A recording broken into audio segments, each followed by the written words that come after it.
ये यूरोप का इकलौता देश है जहां पर कोई सांप नहीं पाए जाते, लेकिन ऐसी अजीबोगरीब दिखने वाली जेलीफिश ये बड़ी कॉमन है। और कॉमन है गधे, घोड़े और भेड़ जैसे जानवर। इनफैक्ट शीप की पॉपुलेशन यहाँ पर अंटिल रिसेंटली इंसानों की पॉपुलेशन से ज्यादा थी। इस गांव की पॉपुलेशन सिर्फ 145 लोग। स्वागत है आयरलैंड में। आज के ब्लॉग में आइए यहाँ के नेचर को एक्सप्लोर करते हैं।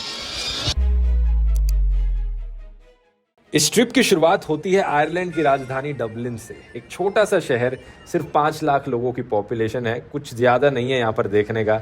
सबसे इंटरेस्टिंग चीज मुझे लगी यहाँ पर बस ये एक लंबा सा खंबा, बहुत ही ऊंचा टावर है। ऐसा लगता है पता नहीं क्या आ गया, कोई एलियन सी चीज हो। ये आयरलैंड का बुर्ज खलीफा है और यहाँ चारों तरफ हर किसी ने रेड कलर के जर्सी पहनी हुई है। पता नहीं कोई मैच होगा आज। मैं इकलौता ही हूँ येलो में। ये बेचारे जिम का रिएक्शन देखो, कॉन्स्टेंटली सीगल की पॉटी पढ़ पढ़ के ये रिएक्शन हो गया स्टैचू का।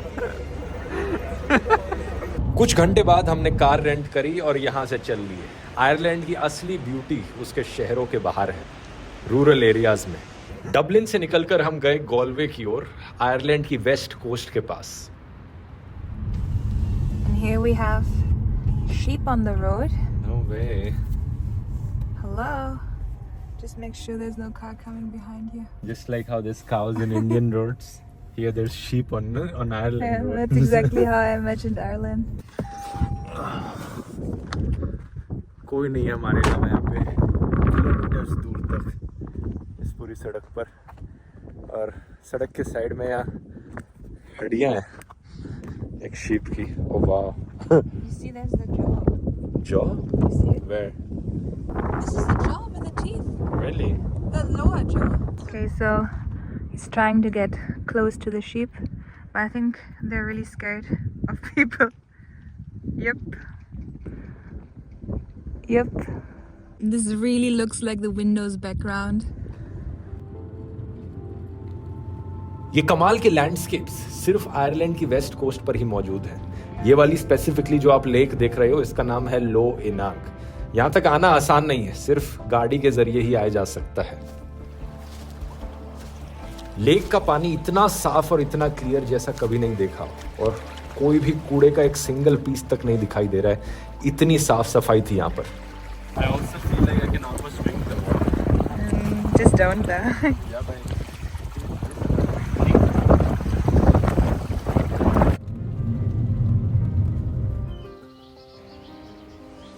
इस एरिया की एक टूरिस्ट अट्रैक्शन है जो रास्ते में मिली। इस रिवर का नाम है एरिफ रिवर, और ये जो वाटरफॉल हो रही है इनका नाम है आस्ले फॉल्स। ये आप देख सकते हैं कैसे स्पेलिंग लिखी जा रही है इसकी, आस्ले फॉल्स। इस वाटरफॉल के बारे में एक बड़ी खास बात है, यहाँ पर सैमन मछलियाँ, एटलांटिक सैमन फिशेस दिखती हैं ऊपर चढ़ती हुई। यकीन नहीं करोगे, लेकिन थोड़े पेशेंस के साथ देखोगे तो दिखता है, कई बार ये दिखता है। Oh yeah, that was very cool. See, that almost reached halfway up. यहाँ से हम सीधा गए समुद्र की तट पर। इस बीच का नाम है मायो बीच और एटलांटिक ओशन यहाँ से दिख रहा है। आयरलैंड में हमेशा टेम्परेचर जो है काफ़ी ठंडा ही रहता है और तेज़ हवाएं चलती रहती हैं, इसलिए ये रेत जिस तरीके से हवा में उड़ रहा है ये भी बड़ा इंटरेस्टिंग लग रहा है। इतनी ठंड में भी कुछ लोग यहाँ पर पानी के अंदर सर्फिंग कर रहे थे, तो मैंने भी सोचा कैसे इस मौके को हाथ से जाने दें।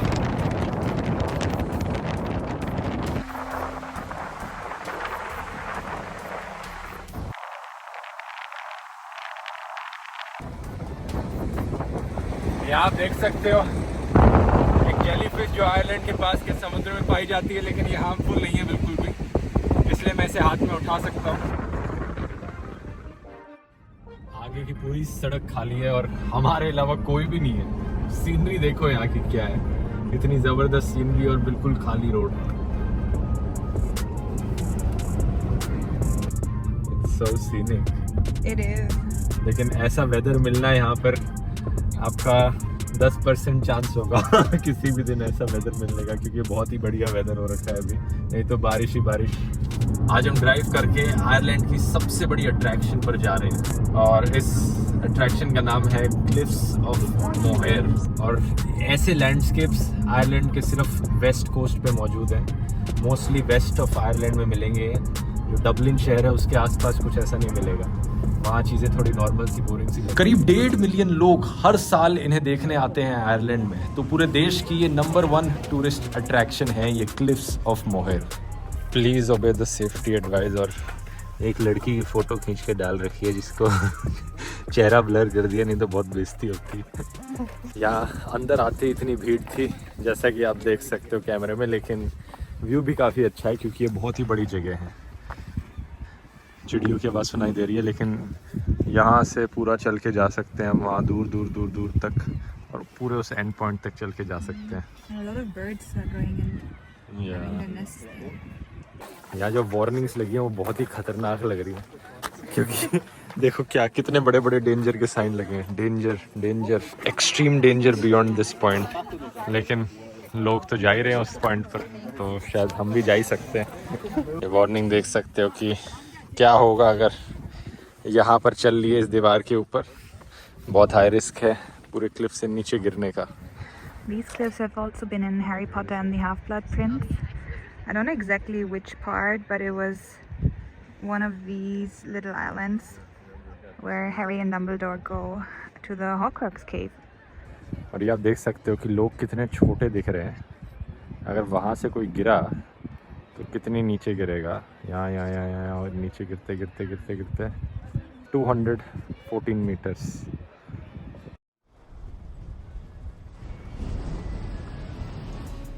एक्चुअली में ये क्लिफ्स एक प्रोटेक्टेड सी बर्ड सेंचुरी है जिसमें 20 से ज़्यादा स्पीशीज़ पाई जाती है चिड़ियों की और 30,000 से ज़्यादा चिड़ियों का घर है यहाँ पर। इन क्लिफ्स के नीचे जो आप वेव्स देख रहे हो ये कई बारी बहुत ऊंची उठ सकती हैं। कई बारी 50-50 फीट ऊंची वेव्स यहाँ पर उठती हैं। I feel like the danger was not from this, but from the electric fence. I also feel like that. Look at the warning.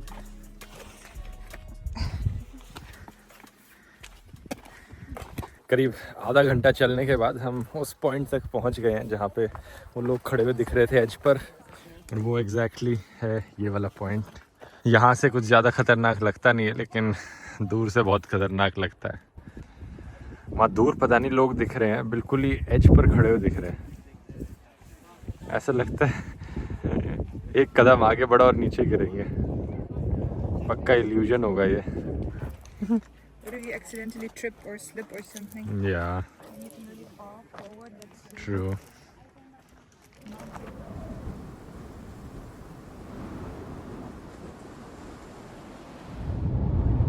थोड़ी सी आगे चल के यहाँ पर एक गांव आता है, कोंग है इसका नाम, सी से शुरू होता है। और ये गांव इसलिए फेमस है क्योंकि साल 1951 में एक मूवी की फिल्मिंग हुई थी यहाँ पर।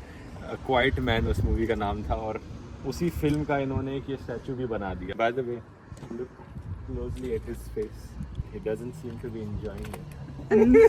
Neither does she, to be honest. एक इस गांव की फार्मेसी है, कोंग फार्मेसी, और एक यहाँ का कोर्ट हाउस है जो 1853 का है। गांव में जितना भी टूरिज्म का बिजनेस है वो इस क्वाइट मैन फिल्म की वजह से चल रहा है। गाइडेड टूर भी इसी के लिए ही ऑफर किए जा रहे हैं, गिफ्ट शॉप भी इसी के लिए ही है। एक छोटा सा विशिंग वेल भी बना रखा है इस गांव में। Make a wish and help make our dream come true. तो सिक्के फेंक कर इसमें विश मांग सकते हो। ये पूरा कोंग गांव एक्चुअली में एक आइलैंड है। ये जो रिवर देख रहे हो दोनों साइड से बहती है और चारों तरफ से इसके पानी पानी है, इसलिए ये एक आइलैंड है। और इंटरेस्टिंग चीज़ ये है कि इस गांव की पॉपुलेशन सिर्फ 145 लोग। डाइंग मैन हाउस, ऐसा नहीं है कि इस घर के अंदर जो इंसान है वो मरने वाला है, बल्कि ऐसे मरने वाले तो हम सभी हैं एक दिन, लेकिन ये फिल्म से रिलेटेड है। Lucky old horse shoe. अगर आपकी विशिंग वेल में विश फुलफिल ना हुई हो तो आप lucky old horse shoe try कर सकते हो। और अगर उस हॉर्स शू में भी आपकी विश फुलफिल ना हुई हो तो यहाँ आके क्वाइट मैन के स्टैचू के पास डाल सकते हो अपनी विश फुलफिल करने के लिए। देखो 3 मौके दिए जा रहे हैं आपको। Just to make sure. Just to make sure. If your wish keeps getting unfulfilled, I think something is wrong with the wish then, after 3 tries.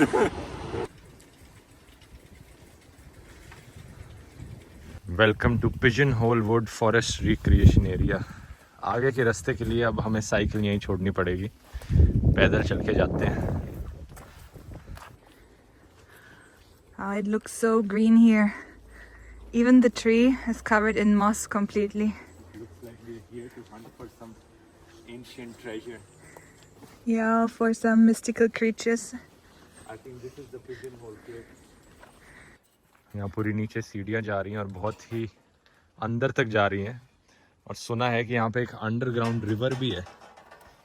पूरे ऊपर इन्होंने बैरियर्स लगा रखे हैं ताकि कोई भी चलते चलते इसमें ना गिर जाए।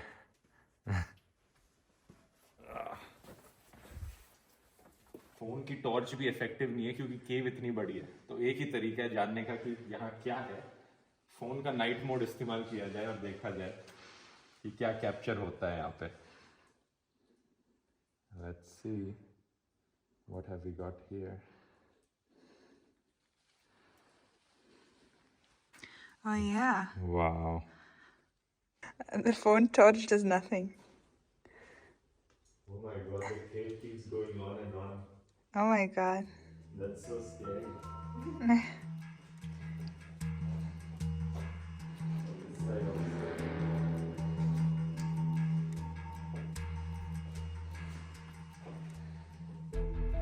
Oh my god, this is so big.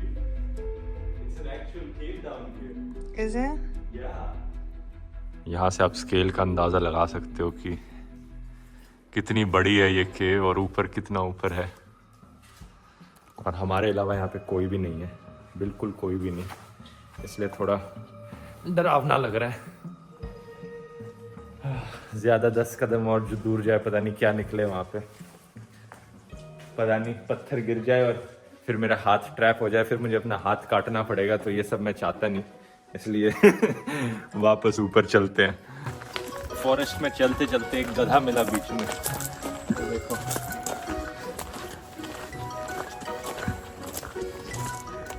Not from above like that. इस गधे को बिल्कुल पसंद नहीं कि मैं इसे टच करूं।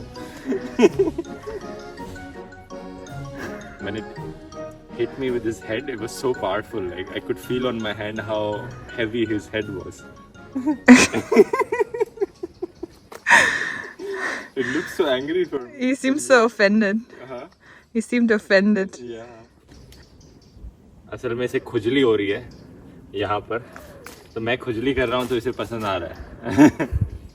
लेकिन सर पे टच करना इसे पसंद नहीं आता। अगले व्लॉग में हम आयरलैंड के कासल्स के अंदर जाएंगे जो 5 स्टार होटल्स बन गए हैं अब, और उनके अंदर से देखेंगे क्या एक्सपीरियंस होता है इनके अंदर रहने का। लेकिन अभी के लिए अगर आपको ये व्लॉग पसंद आया तो ये वाला भी ज़रूर पसंद आएगा, यहाँ क्लिक करके देख सकते हैं।